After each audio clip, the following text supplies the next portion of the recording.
tapi kami itu punya kebijakan ya ke depan ketika apakah ini bisa berlayar atau tidak. Dan tentu kami akan pertimbangkan opsi mana yang akan dilakukan ke depan. Sama satu suara oleh Koalisi Indonesia Maju Plus.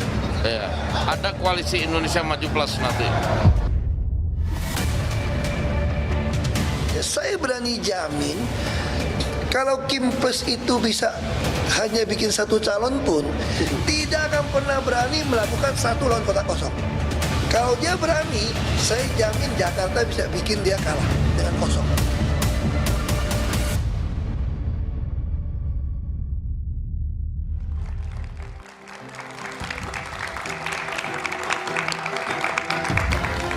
Selamat malam. Teka-teki siapa yang akan diusung Koalisi Indonesia Maju di Pilkada Jakarta akhirnya terbuka. Koalisi partai pendukung Prabowo Gibran ini sepakat mengusung Ridwan Kamil untuk berlaga di Pilkada Jakarta. Tak hanya itu, mereka juga akan mengajak partai di luar Kim untuk bergabung, mengusung dan mendukung RK di Pilkada Jakarta. Manuver koalisi pendukung Prabowo Gibran mengancam nasib pencalonan Anies Baswedan. Pasalnya sejumlah partai yang berniat mengusungnya di Pilkada Jakarta berpotensi geser posisi. Apalagi jika ada tawaran posisi dan kursi menteri. Jika ini terjadi, Anies Baswedan terancam tak bisa berlaga di Pilkada Jakarta karena hanya menyisakan PDI Perjuangan. Akankah Anies Baswedan ditinggal sendirian? Dan akankah ada partai yang berani berkoalisi dengan PDI Perjuangan untuk melakukan perlawanan? Inilah Satu Meja The Forum, Pilkada Jakarta, kotak kosong di depan mata dalam tanda tanya. Kan udah jelas kalau Jawa Barat begitu, Jakarta siapa masih nanya.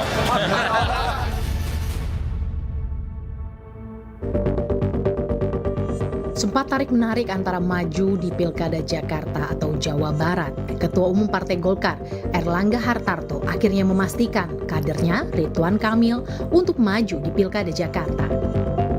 RK disebut-sebut akan diusung oleh Koalisi Indonesia Maju Plus atau Kim Plus. Kim Plus berisikan partai-partai pendukung pasangan Prabowo Gibran di Pilpres 2024, plus partai-partai lain yang bakal dilobi guna bergabung untuk mendukung RK di Pilkada Jakarta. Insya Allah di Kim Plus sudah muncul satu nama, yaitu Ridwan Kamil untuk Pilkada DKI Jakarta. Untuk wakilnya masih dibicarakan atau gimana? Untuk wakilnya nanti mungkin sehari 2 hari kita akan sampaikan ke media. Sama, nanti sehari 2 hari baru kita sampaikan plusnya siapa aja. Partai Kebangkitan Bangsa PKB membenarkan mereka sudah didekati Kim dan diajak bergabung dengan Kim Plus. PKB menilai jika Kim Plus terbentuk hanya akan ada satu poros di Pilkada Jakarta. Kita pertimbangkan kan sudah ada di publik tawaran itu. PKB akan mempertimbangkan untuk kebaikan Jakarta, kebaikan Indonesia.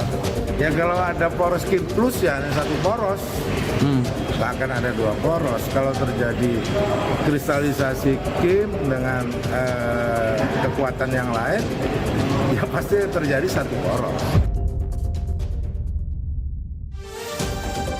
Sementara itu PKS terang-terangan minta diajak bergabung ke koalisi Prabowo. Saya kira untuk Pak Dasko khususnya dan Gerindra ajak-ajaklah PKS.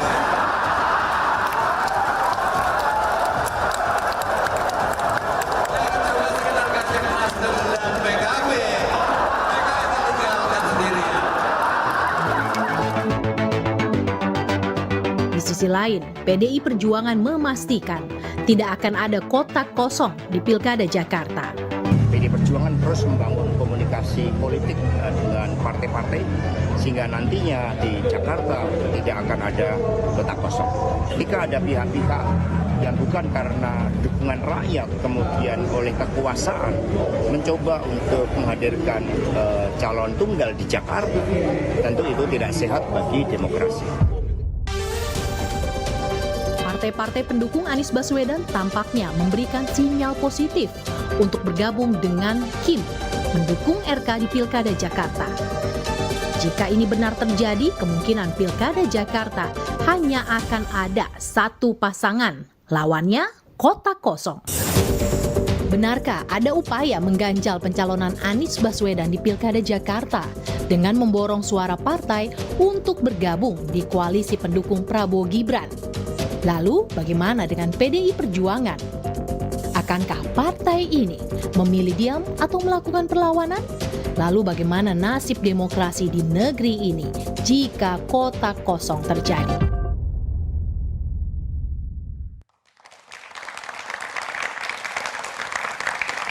Pilkada Jakarta, kotak kosong di depan mata adalah tema satu meja The Forum malam ini. Telah hadir di studio dari ujung sebelah kanan Ahmad Khairul Umam, pengamat politik. Malam, Mas Umam.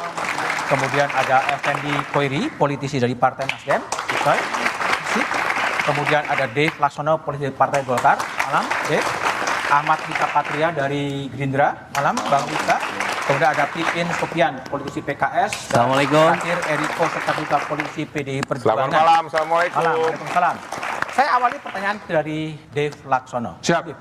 Golkar itu biasanya sangat rasional, menghitung hasil survei. Yes. RK itu tinggi di Jawa Barat. Ya.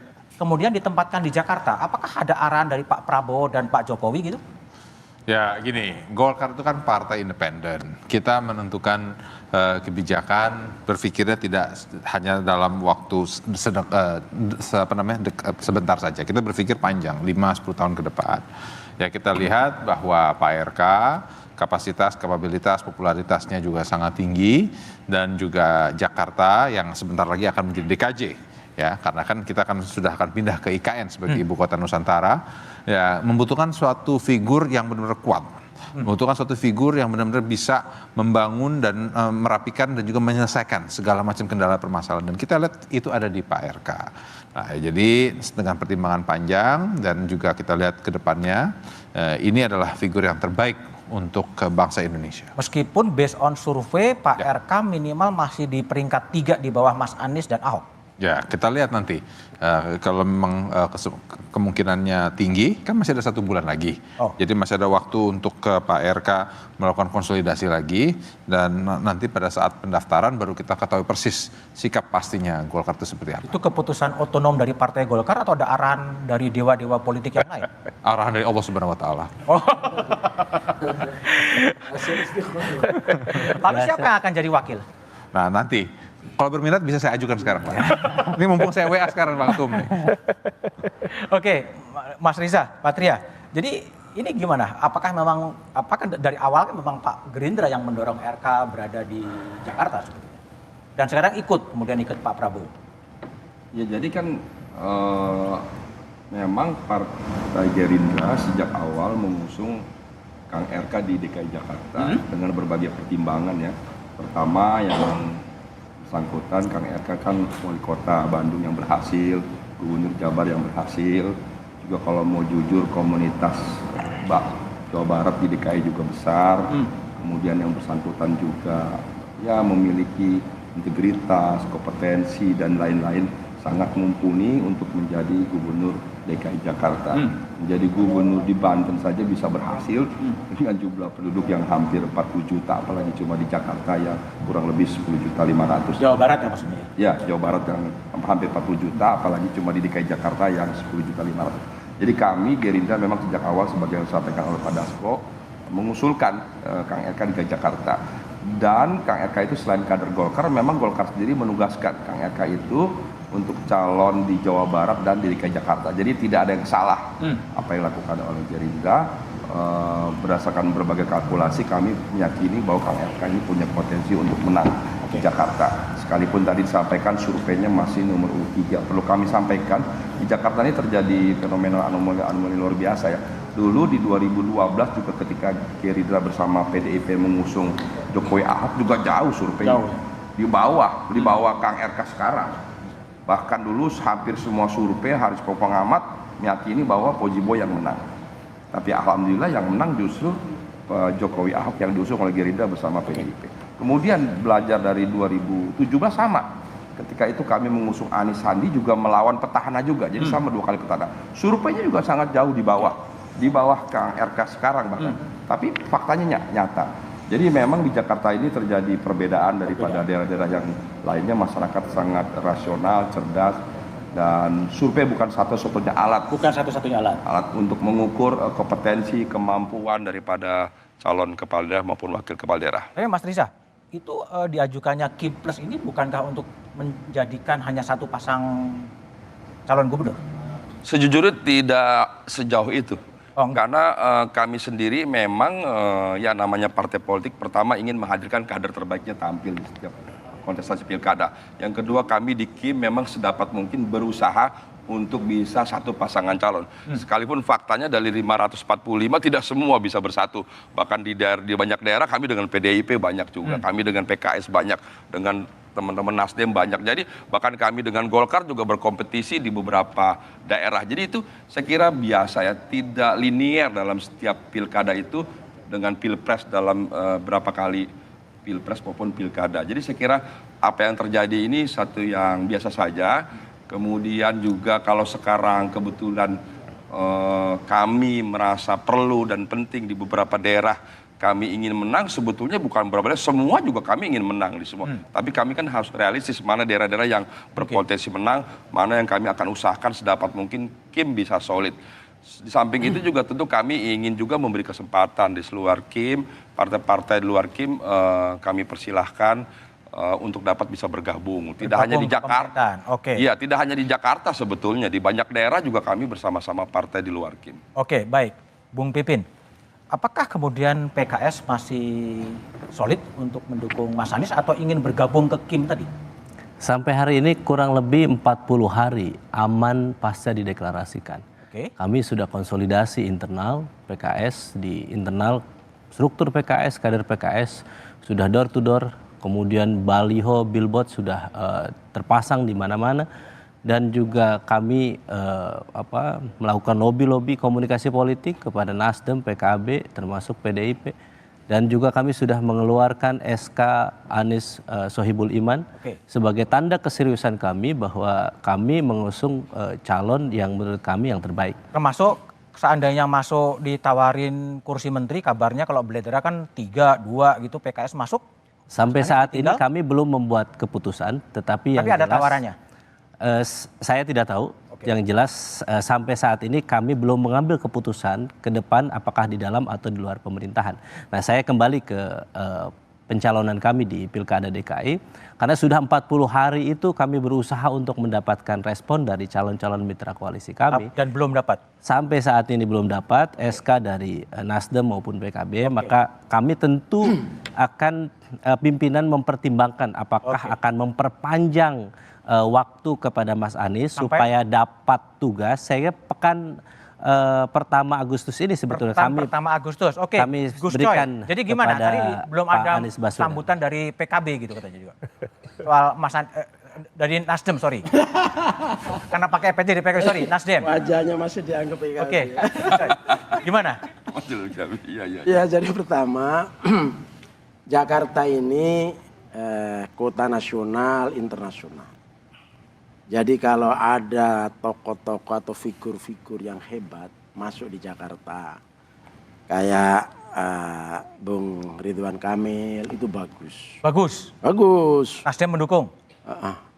Ya bagus untuk kepentingan masyarakat, ada banyak pilihan. Kemudian ada Mas Anies yang memang sudah punya bukti memimpin Jakarta bersama Pak Reza ini, kan sukses. Kemudian ada Ahok dari PDIP, itu kan ini bagus. Jadi rakyat diberi pilihan putra-putra terbaik bangsa untuk memimpin kota internasional. Meskipun nanti tidak lagi ibu kota. Tapi pertanyaannya, Nasdem masih dukung Mas Anies atau udah mau masuk ke dalam? Yang jelas deklarasi sudah dilakukan. Rekom belum? Rekom secara resmi belum. Kalau ada apa-apa ya kita tunggu ke depan seperti apa. Tunggu apa? Tapi kita berharap, ya nunggu waktu, momen. Tapi kita tetap berharap bahwa Jakarta banyak calon yang hebat-hebat. Sehingga rakyat punya pilihan yang hebat-hebat. Inilah saya kira akan terjadi demokrasi yang sehat, demokrasi yang memang rakyat bisa leluasa untuk memilih sesuai dengan hati nuraninya. Oke, memilih kotak kosong enggak ya? Oke, Bung Eriko. Jadi kalau PDIP gimana? PDIP juga kelihatannya bingung juga kelihatannya tuh. Mas Budiman, saya dari tadi, saya belum pernah loh adik-adik dan seluruh pemirsa ada di kiri luar begini. Ya. Biasanya di tengah-tengah antara itu. Ya. Ini berarti memang. Supaya dekat dengan aku maksudnya. Kang Pipin, berarti agak terpinggirkan memang kita ini. Tapi jujur aja Mas Budiman, sebenarnya kami ya, jangan saya lah. Kami sudah menduga hal ini, bukan karena nama saya Eriko Sotarduga ya. Makanya menduga apa? Ini akan terjadi. Gitu. Apa yang akan terjadi itu ini tuh apa? Iya, konsep-konsep seperti ini. Kalau dari segi kita cerita kewajaran, bahwa semua orang atau semua partai mau menang, itu pasti. Karena cerita 2029. Sekarang ini sudah direncanakan jauh-jauh, siapa nanti yang akan 2029. Oh, sudah kan ya? Kira-kira begitu. Nah, kami sudah memahami hal ini, makanya kami juga tidak bisa mendahului. Apa yang bisa kami lakukan dengan 15 kursi dari kebutuhan 22 kursi.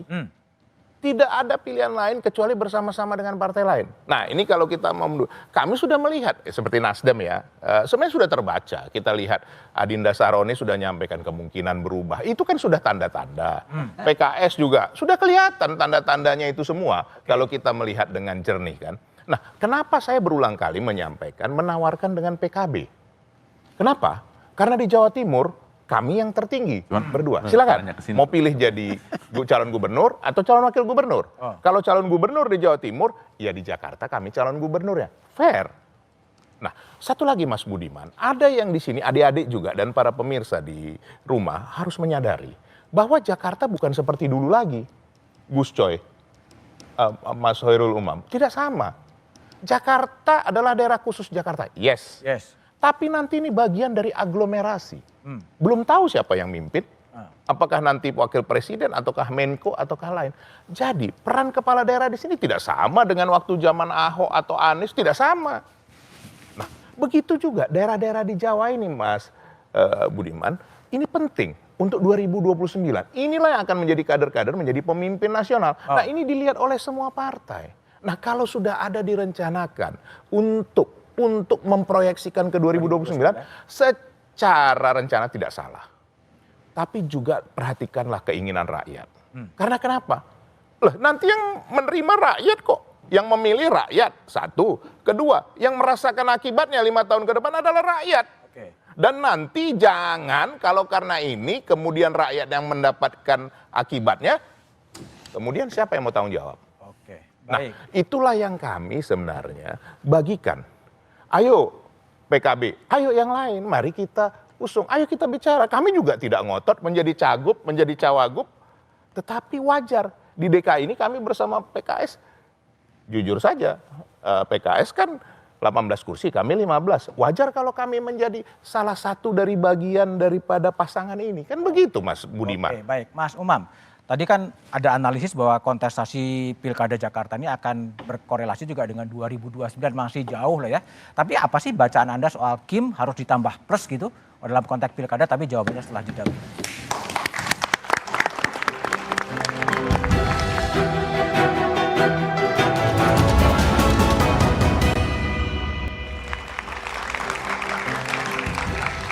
Masih bersama saya Budiman Tanurjo di satu meja The Forum. Ahmad Khairul Umam. Mas, ini Kim harus ditambah plus dalam konteks Pilkada Jakarta, memang sengaja untuk alienasi Mas Anies? Iya, kalau misal kita cermati memang ada arah semacam itu. Karena bagaimanapun juga di Pilpres 2024 yang lalu, Mas Anies relatif cukup kompetitif, tampil sebagai bagian dari kandidat yang melakukan perlawanan secara naratif terhadap Pak Prabowo. Meskipun dari sisi elektoral, gapnya cukup jauh. Tetapi juga di saat yang sama ini adalah bagian dari realitas politik di mana kemudian ada tren kecenderungan di mana partai-partai lebih memilih untuk melakukan barter. Sekaligus juga tukar guling kepentingan yang mana bukan hanya dalam konteks baku atur koalisi di dalam konteks lokalitas antar wilayah, tetapi juga betul-betul dikaitkan dengan konteks tadi di 2029. Kalau misal kemudian partai-partai di koalisi perubahan yang dulu ya, akhirnya tampaknya sudah mulai indikasi ini dan indikasinya semakin clear untuk menyeberang Dan itu terkonfirmasi saya pikir malam ini ada PKB, ada PKS, suaranya tidak selantang dulu. Senyum Mas Pipin juga rasanya tidak lepas malam ini. Jauh lebih light gitu. Lebih light. Lebih wise. Lebih wise. Dan itu sebagai sebuah indikasi tampaknya itu adalah kopling untuk menyeberang. Oh, kopling. Pipin, gimana? Betul, kopling siap nyebrang? Saya kira pertimbangan, karena tadi ya opsi kita kan di pilkada ini banyak opsi yang bisa kita dapatkan. Artinya ketika kita berusaha sudah 40 hari bahwa kita memperjuangkan Pak Anies dan Pak Sohibul Iman belum dapat. Tetapi kemudian belum ada kepastian dari mitra koalisi, tentu kami harus mengevaluasi diri kira-kira apa yang harus kita lakukan ke depan supaya rakyat Jakarta tetap memiliki calon kepala daerah yang terbaik. Bagi kami, siapapun yang dicalonkan kepala daerah, kami berharap tidak melawan kota kosong karena banyak anak bangsa ini yang layak untuk memimpin Jakarta dan Jakarta harus menjadi barometer demokrasi yang sehat ke depan. Sehingga kami akan terus mencari calon-calon mitra koalisi yang bisa memenuhi hak warga Jakarta itu. Dan kami sebagai pemenang pemilu di Jakarta punya tanggung jawab lebih untuk kira-kira dari kader PKS kira-kira siapa yang kira-kira cocok diterima. Kemarin misalnya sampai saat ini 40 hari Pak Anies dan Pak Sohibul Iman tidak mendapatkan rekom dari calon mitra koalisi kami. Salah satunya yang kami tawarkan adalah dari koalisi perubahan yang dulu Pak Nasdem dan PKB. Sampai saat ini tidak ada, baru SK kami tunggal untuk Anies Sohibul Iman itu dari PKS. Jadi saya kira pemirsa harus paham bahwa dalam pilkada itu SK itu sangat penting ya, bahwa orang mau mendukung AB dan sebagainya kalau tidak ada SK-nya memang tidak akan bisa. Saya kira itu poin bagi kami. Sehingga ikhtiar itu akan perlu kami lakukan. Tawaran-tawaran dari yang lain, opsi-opsi yang lain kami akan pertimbangkan selama memang ini akan memberikan maslahat yang lebih besar buat rakyat Jakarta. Oke, baik. Bung Dev Laksono. Kim sendiri pun sebenarnya cukup untuk mengantarkan Ridwan Kamil di Jakarta. Kenapa harnya harus ditambah plus sebetulnya? Kenapa tidak? Pertanyaannya. Kalau bisa lebih, kenapa cuma sedikit? Kita jangan berpegang seperti pepatah lama. Kalau bisa dipersulit, kenapa dipermudah? Iya kan? Kalau bisa dipercepat, ya kenapa diperlambat? Apakah tujuannya kemudian menciptakan pasangan pilkada di Jakarta satu calon? Tujuannya itu adalah memberikan yang terbaik bagi masyarakat Jakarta. Kita ingat ya bahwa kita akan pindah ke IKN. Jadi Jakarta dalam proses pembentukan identitas baru menjadi DKJ. Jadi pusat akan berbagai macam hal. Kecuali pemerintahan. Kenapa? Karena pusat pemerintahan pindah ke IKN. Nah, jadi di momen yang pembentukan identitas baru ini membutuhkan suatu figur yang benar-benar bervisi yang panjang, bervisi yang ke depan. Nah, di situ kita lihat yang tepat adalah Pak Ridwan Kamil. Ridwan Kamil dan XXX. Dengan Ahmad Saiku. Ya bisa, kita lihat nanti gimana. Mungkin kalau misalnya dari PKS nanti sudah menawarkan, atau mungkin dari Bang Enrico yang tidak terduga bisa mengeluarkan, gitu kan, kita lihat nanti gimana. Gitu. Atau dari Bang Riza mungkin ada calon lain gitu ya. Kita lihatin lah mana yang paling klop, yang paling laku dan bisa diterima oleh masyarakat. Oke, baik. Gus Coy, tadi ada analisis bahwa ini barter politik ya, barter politik dengan pilkada daerah lain, dan juga ada keraguan dari Nasdem rekomnya nggak ada pada Mas Anies sebetulnya. Apa yang sebenarnya terjadi sih? Nggak tahu saya apa yang terjadi. Nggak tahu? Kalau tahu namanya bukan Gus Coy, namanya Gus Dur kalau tahu. Yang pasti memang kan waktunya belum habis. Belum habis? Belum habis, jadi masih ada waktu. Cuma begini, memang kita punya harapan, ini paling tidak saya lah ya, atau masyarakat sebagian yang kita coba baca gitu. Yang sudah punya koalisi besar, memang logis wajar ngajak lagi untuk lebih besar lagi. Tetapi ada istilah Jawa begini, ojo kon pek kabeh. Ojo kon, ya. The winner take all. Ya, jangan diambil semua, sisakan.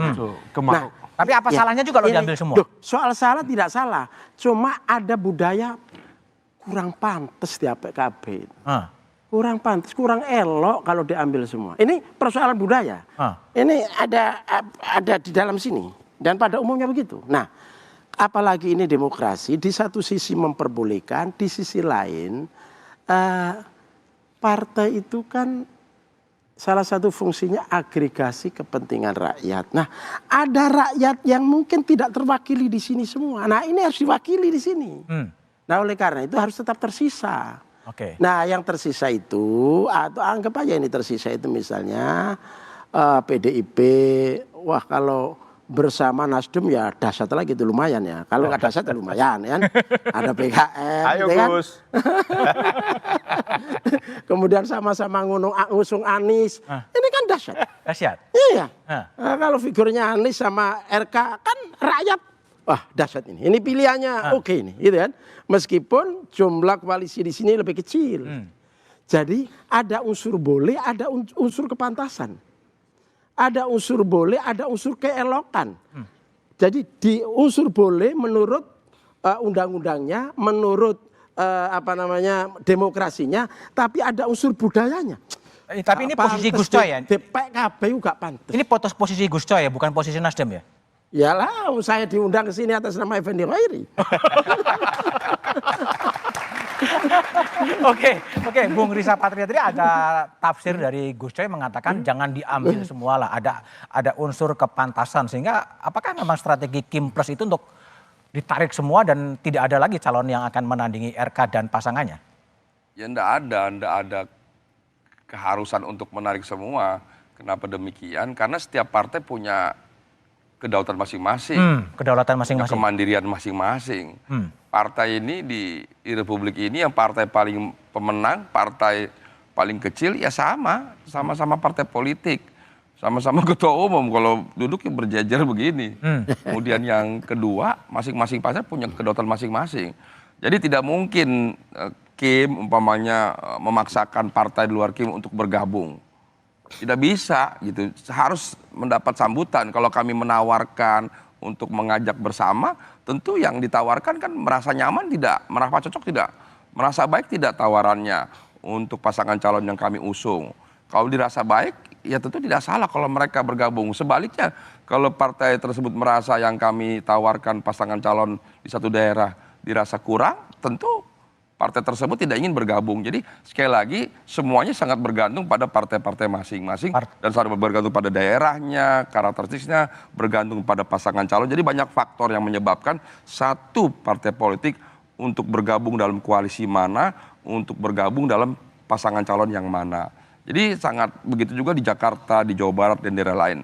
Kalau kebetulan di Jakarta ini memang menjadi menarik ya, karena Jakarta memang epicentrum lah ya, pusat dari segala pusat, ya, sekalipun akan berpindah nanti ibu kota, tapi Jakarta tetap menarik ke depan. Dan semua tahu bahwa Jakarta ini menjadi tempat yang luar biasa untuk ke depan. Jadi saya kira tidak ada yang salah, koalisi manapun kalau ingin bergabung bersama-sama dengan Kim. Dan kami juga lakukan di banyak daerah. Di beberapa daerah kami sendiri juga banyak ikut PDIP. Bahkan ya karena pasangan calon di PDIP itu sangat kuat, kami yakin menang, ya udah kami juga tidak memaksakan kader kami tampil, kami ikut mendukung kader pasangan calon yang diusung PDIP, sekalipun di situ PDIP dengan wakil PDIP. Jadi kalkulasi partai politik tuh banyak faktor yang dihitung ya. Tergantung situasi lokal ya. Ya, tapi salah satu yang menjadi perhatian kita kan adalah kemenangan itu sendiri. Lebih baik menjadi bagian daripada kemenangan. Oke, Bung Eriko Sotarduga, kalau memang Kim Plus kemudian terbentuk semuanya dan PDIP kemudian sendirian, terus PDIP terus mau ngapain di Jakarta? Tapi jawabannya setelah jeda. Mau ngapain?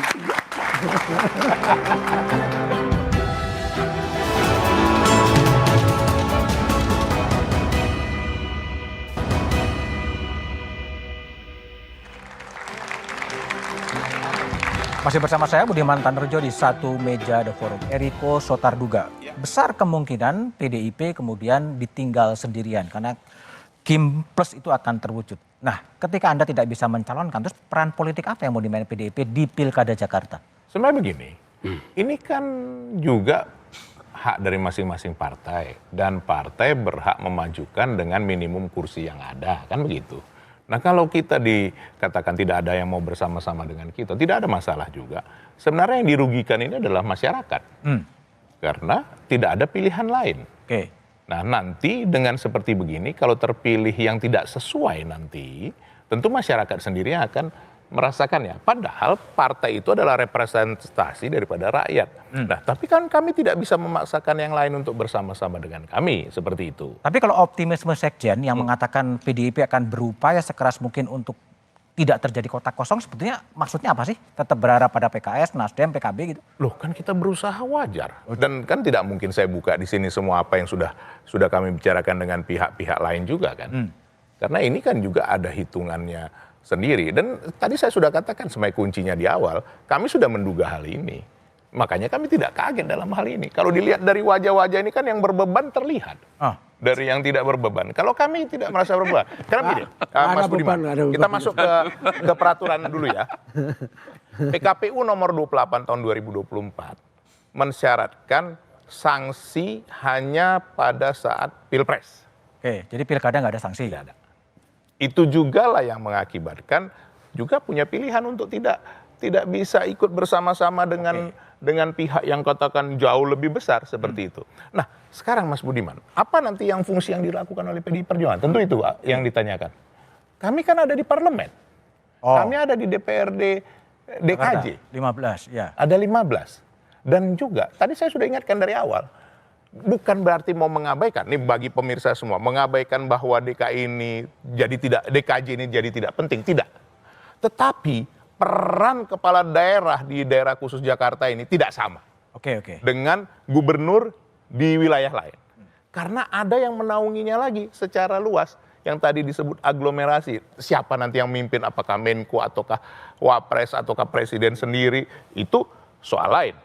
Nah, jadi apa yang saya mau sampaikan di sini sebenarnya masih ada waktu. Masih ada waktu. Masih ada waktu. Tetapi sekali lagi kami tidak bisa memaksakan PKS karena memang ya PKS punya otoritas sendiri. Pemenang pemilu. Pemenang pemilu walaupun tidak bisa maju juga secara sendiri. Kalau bisa maju sendiri pasti sudah menentukan langkah sendiri juga kan begitu. Nah, begitu juga dengan partai-partai lain. Tapi kami sudah punya konsep yang disampaikan Sekjen tadi. Ada alternatif-alternatif, tapi tidak mungkin kami bisa buka di sini karena kenapa? Waktu ini sudah dekat, Mas Budiman. Oke, baik. Sekali lagi saya sampaikan, Mas Budiman, ada hitungan dengan wilayah lain juga. Dan ini ya kembali kepada masing-masing otoritas dari partai untuk menentukannya. Apakah ini menarik ataukah memang ya sudahlah menjadi bagian ini lebih aman? Kan itu kategorinya itu kan pilihan. Mas Umam, kalau seandainya terjadi Jakarta melawan kotak kosong, apa yang Anda khawatirkan dengan image soal demokrasi di Indonesia? Ya, yang menjadi pertanyaan besar adalah seolah partai politik di Indonesia yang notabene multi-party system, ada cukup banyak, 8 sekarang yang eksis di Senayan, tetapi seolah tidak memiliki political sovereignty, kedaulatan politik. Ada tangan kekuasaan besar yang kemudian seolah bisa melakukan baku atur. Memang dalam konteks tertentu baik, kerjasama, persatuan, tadi dikatakan dalam istilahnya Bang Dev ya, menciptakan satu kekuatan besar. Tetapi di saat yang sama ketika kemudian opsi itu menjadi terbatas, memang kemudian publik menjadi tidak memiliki banyak pilihan. Sementara tidak semua elemen di dalam masyarakat itu pasti memiliki orientasi dan juga preferensi yang sama. Nah, ini yang kemudian menjadi sebuah catatan besar. Kalau misal kemudian tren ini terus berkembang, saya pikir tidak begitu produktif untuk demokrasi. Apa artinya multi-party system? Kalau ternyata baku aturnya juga endingnya sama saja. Nah, oleh karena itu memang perlu diperbaiki dari sisi sistem, Mas. Tadi saya kira apa yang disampaikan oleh sahabat-sahabat sekalian cukup clear itu. Ada beberapa hal yang kemudian menjadi situasi ini trennya semakin kuat. Mulai dari 3 di 2015, naik menjadi 7, 9, kemudian 15, 23. Total 53 yang sudah ada dalam fenomena kotak kosong ya di pilkada kita. Dan tren kemenangannya sangat luar biasa. 98,11% itu angka yang sangat telak. Praktis hanya Makassar saja yang kalah. Dan itu adalah simbol perlawanan yang sangat kritis dari masyarakat. Mungkin terjadi di Jakarta? Bisa saja itu terjadi, tetapi tentu tidak mudah. Kalau misal kemudian semua mesin politik kemudian berada dalam satu kungkungan mesin yang sama dan jangkauannya, satu hal yang kemudian perlu diantisipasi, berpotensi terjadi money politics explosion.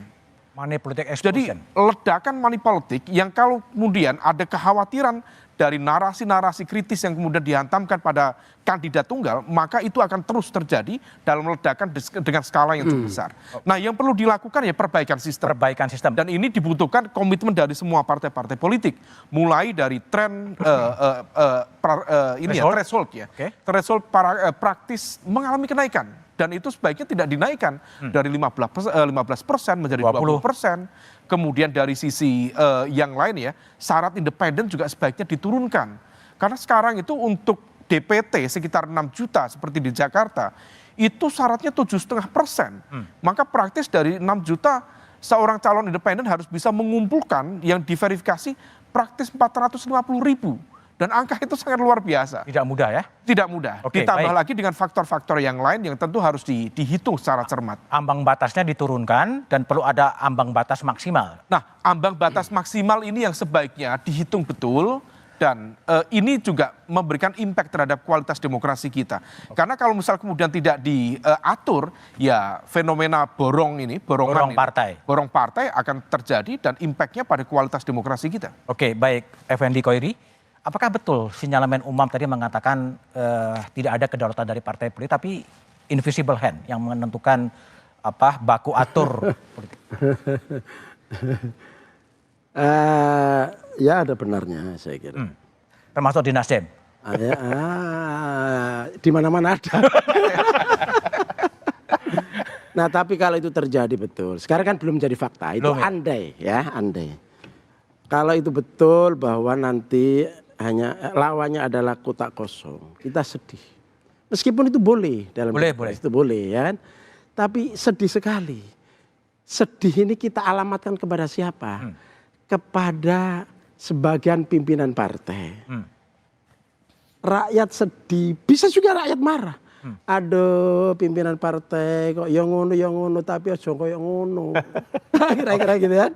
Masa kita dikasih pilihan kotak kosong? Kotak kosong ini kan kotak, nggak punya nyawa, nggak bisa mimpin.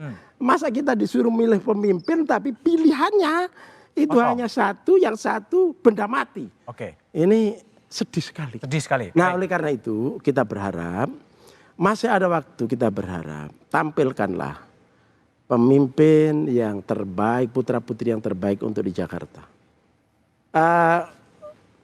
Pak Eriko tetap berusaha meyakinkan minimal dapat satu partai lagi supaya memenuhi syarat menampilkan tandingan yang tadi ditawarkan. Sangat baik. Bung Dev, tadi ada analisis dari Mas Umam bahwa ada invisible hand yang mengganggu kedaulatan partai. Apakah itu juga terjadi di Golkar? Tidak. Kalau pemikiran seperti itu sih tidak. Golkar tetap partai yang independen. Kita memiliki kita ini adalah partai gudangnya kader. Banyak bahkan ada sekitar 4 partai yang bertarung yang masih berlaga di nasional, itu adalah hasil karya Partai Golkar. Dan jadi ya kalau dibilang di Golkar bahwa dikendalikan oleh pihak luar, itu saya bisa katakan itu tidak. Kenapa? Karena di dalam internal Golkar mekanismenya itu berjalan terus, demokrasi itu bergerak terus, sehingga dari era reformasi sampai sekarang aja kan ketua umum pergantiannya itu kan udah partai terbuka ya? Berulang kali. Jadi ya memang mungkin ada pandangan-pandangan seperti itu karena dampak hasil pemilu, dampak hasil pilpres segala macam. Tapi saya sebagai kader Partai Golkar, saya meyakini bahwa Golkar itu masih mampu untuk menentukan pilihannya sendiri. Oke, baik Bung Risa. Kalau terjadi memang di Jakarta terjadi kotak kosong, bagi Gerindra atau bagi pemerintahan Pak Prabowo nanti 1 bulan setelah memerintah di DKJ ada pertarungan Ridwan dengan kotak kosong, gimana kira-kira persepsi? Ya bagi kita semua kita kan harus patuh dan taat pada aturan yang ada, undang-undang. Hari ini aturannya memang ada undang-undangnya, peraturan KPU, Bawaslu dan sebagainya. Jadi yang penting bagi kita semua sebagai warga negara, yang pertama tentu harus mengikuti aturan dan ketentuan adab. Nah disitulah kepiawaian masing-masing partai politik atau koalisi partai politik. Seperti tadi saya sampaikan, dan fenomena sekarang ini kan karena yang pertama kali ya pilkada serentak ya. Ini semua partai politik, pimpinan politik harus mengatur tidak kurang dari 545 pilkada. Ini bukan pekerjaan yang mudah ya. tentu kita ingin semua memastikan kader-kader terbaiknya hadir, tampil, dan menang. Ya. Untuk itu kita perlu berkoalisi. Ya. Tidak hanya PDIP sebagai partai pemenang, tapi juga semua partai ingin berkoalisi dan ingin juga menang.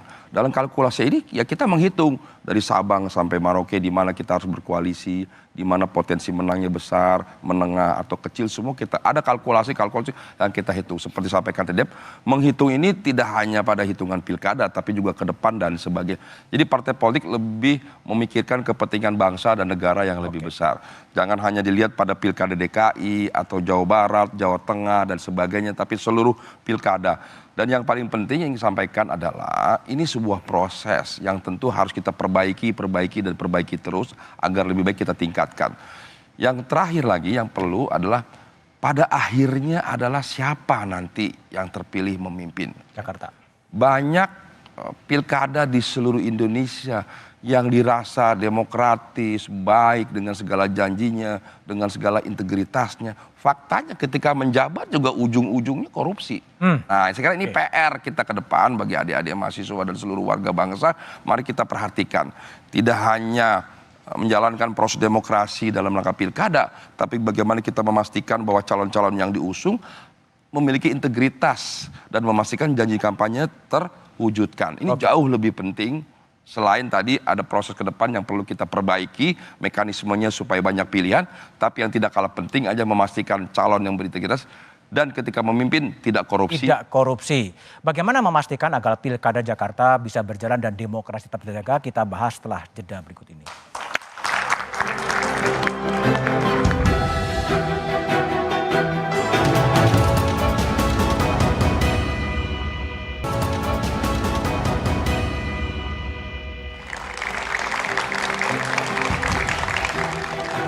Bung Pipin Sopian, gimana strategi PKS agar Pilkada Jakarta bisa berjalan dan demokrasi juga hidup dan tetap terjaga? Ya sebetulnya kalau dari 40 hari yang lalu memang Nasdem dan PKB sudah mengeluarkan surat rekomendasi sudah selesai ya. Tetapi karena itu tidak kunjung sehingga memang opsi-opsi itu sangat terbuka. Tetapi bagi kami memang komunikasi ini harus dibuka oleh siapapun. Jadi saya mau meyakini bahwa komunikasi yang baik adalah komunikasi yang jujur. Didasari oleh trust dan respect. Sehingga apapun yang terjadi, baiknya memang ketemu. Jadi memang para pimpinan partai lebih banyak berkomunikasi satu dengan yang lain. Apa yang akan terjadi, ke depan sebaiknya seperti apa.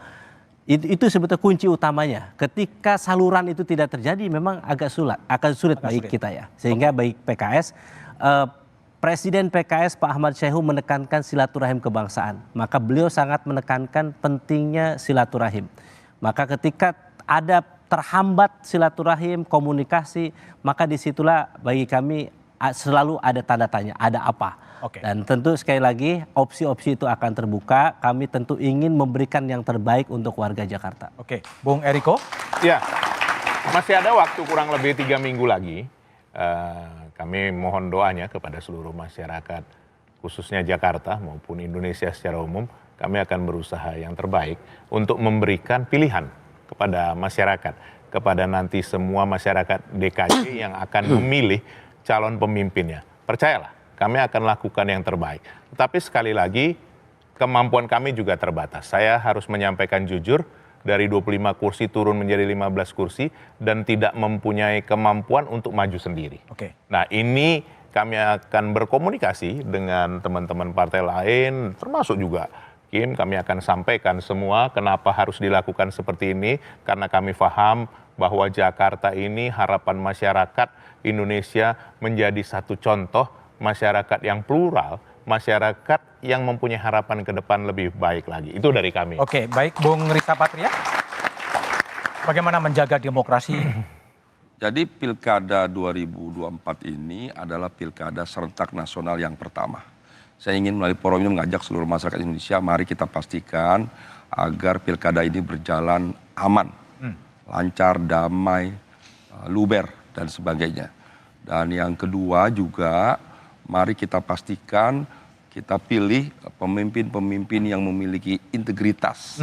Tidak hanya janji-janjinya, tidak hanya pencitraannya, tapi juga yang punya komitmen kuat yang kita yakini nanti ketika memimpin menjadi pemimpin yang dapat memajukan kotanya, mensejahterakan masyarakatnya, dan tidak berujung pada kasus-kasus korupsi. Mudah-mudahan pilkada kali ini bisa menghadirkan pemimpin terbaik bagi daerahnya di seluruh Indonesia. Saya ngajak masyarakat, kita pilih pemimpin yang berintegritas, yang memiliki prestasi ke depan. Oke, Bung Ded, Golkar memandang kalau pilkada Jakarta terpaksa harus dengan kotak kosong. Gimana sih? Jadi gini, pemerintahan ke depan ini adalah pemerintahan keberlanjutan. Melanjutkan semua program yang telah dimulai oleh Presiden Jokowi untuk dilanjutkan, diselesaikan, dan disempurnakan. Untuk itu bisa benar rampung, itu bisa tercapai objektivitas tersebut membutuhkan suatu kesinambungan dan juga sinergi yang kuat antara pemerintah pusat dan daerah. Dan di dalam pilkada ini, pilkada serentak yang dilakukan di seluruh Indonesia, ini adalah satu tahap untuk memastikan itu bisa tercapai. Jadi pemerintahan itu harus nyambung, komunikasi harus intens dan pemikirannya harus sama sehingga bisa melanjutkan dan menyelesaikan dan menyempurnakan semua program-program tersebut. Nah, khusus untuk di DKI, kita masuk di era baru, sistem yang baru, dan juga semangat yang baru. Kita yakinkan bahwa calon yang berikan itu adalah yang terbaik, dan kita tidak akan berangus demokrasi. Justru kita akan menjaga dan juga merawat dan membangun demokrasi yang lebih kuat dan lebih baik ke depannya. Oke, baik. Effendi Koiri. Supaya lebih sempurna, selain ada keberlanjutan, itu adalah perubahan. Perubahan. Loh iya dong. Jadi kalau berlanjut tapi gak ada perubahan, ya itu aja, monoton gitu. Baik, Jakarta harus menjadi contoh di dalam menampilkan figur dan perilaku para pimpinan partai untuk memberi contoh. Salah satu contoh yang ditunggu oleh rakyat adalah menampilkan kalau tidak bisa 3 figur, ya 2 figur. Jadi rakyat itu ada pilihan sesama manusia. Sesama manusia? Ya, sama manusia. Jadi bukan yang satu orang, yang satu gelugu atau yang satu apa namanya? Gelugu. Gelugu itu apa ya? Ya kayu lah, ya kayu. Nah, ini saya kira meskipun boleh, itu tidak memberi contoh yang baik untuk demokrasi. Nah, oleh karena itu masih ada waktu. Masih ada waktu merenung, kontemplasi. Jangan hanya berpikir kepentingan elit, persepsi elit, tetapi juga aspirasi bawah. Aspirasi bawah ini harus diagregasi, harus ditampilkan dengan figur pilihan yang kira-kira mereka memang ya sesuai dengan hasil survei. Katanya kita pakai ilmu. Ya, survei itu ilmu. Ditampilkan, nah menurut rakyat, pilihan rakyat ini. Nah itu sebetulnya ketika kita sudah survei kemudian hasilnya apa, itu sebetulnya ilmu yang harus kita laksanakan. Oke, baik. Itu saya kira. Mas Umam, tapi kalau ngikutin logika Gus Coy, survei sudah memunculkan, tapi kemudian kenapa survei sekarang nggak dipakai ya? Ya, karena elektabilitas itu hanya satu variabel kecil. Ada kekuatan besar dalam konteks ini veto player yang kemudian menentukan bagaimana kalkulasi dinamika koalisi bisa terbentuk. Nah, oleh karena itu ini sekaligus menjadi refleksi ya bagi partai-partai politik. Sekali lagi, political sovereignty, kedaulatan politik itu seharusnya dipegang penuh, bukan kemudian dinegosiasikan, dikompromikan dengan hal-hal yang sifatnya jangka pendek. Nah, oleh karena itu ke depan tentu semua dibutuhkan perbaikan dalam konteks sistem tadi, dalam konteks komitmen, termasuk yang terpenting adalah komitmen untuk menjaga demokrasi. Kalau misal kemudian tidak ditata dengan baik, ingat Bung Hatta itu pernah menulis bahwa praktik berdemokrasi itu kalau misal kemudian dilakukan sedemikian rupa justru bisa membunuh demokrasi itu sendiri. Nah, dalam konteks fenomena kota kosong, meskipun itu juga demokratis, tetapi dalam konteks tatanan demokrasi itu berpotensi kemudian memberangus prinsip-prinsip dasar demokrasi, tidak memberikan ruang yang setara bagi masyarakat untuk memilih dan sebagainya. Dan yang terpenting, tadi poin yang disampaikan oleh Bang Reza saya pikir cukup penting ya, karena kita pemilu pilkada itu hanya satu aspek, tetapi ada yang lebih penting. Desentralisasi itu harusnya menghadirkan local good governance. Tapi yang menjadi problem, realitasnya desentralisasi itu hanya melahirkan decentralized corruption. Dan itu terjadi di mana-mana. Nah, oleh karena itu bagaimana kemudian local good governance itu bisa terbentuk bukan sekedar koalisi besar, tetapi di situ adalah isinya baku atur kepentingan yang kemudian melahirkan barter-barter yang tidak berdampak pada publik dan masyarakat kita. Oke, baik Mas Umam, Gus Coy, Bung Dev, Mas Rizal Patria, Bung Pipin, dan Eriko Sotarduga. Pilkada melawan kotak kosong meski dibenarkan secara undang-undang mempertontonkan wajah buruk demokrasi. Apalagi jika siasat dan muslihat itu semata-mata ditujukan untuk mengalienasi tokoh tertentu yang populer di publik tapi tak dikehendaki elit.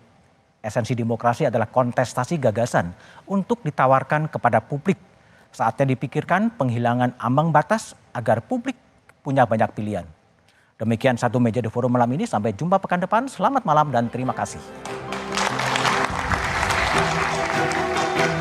Matur nuwun.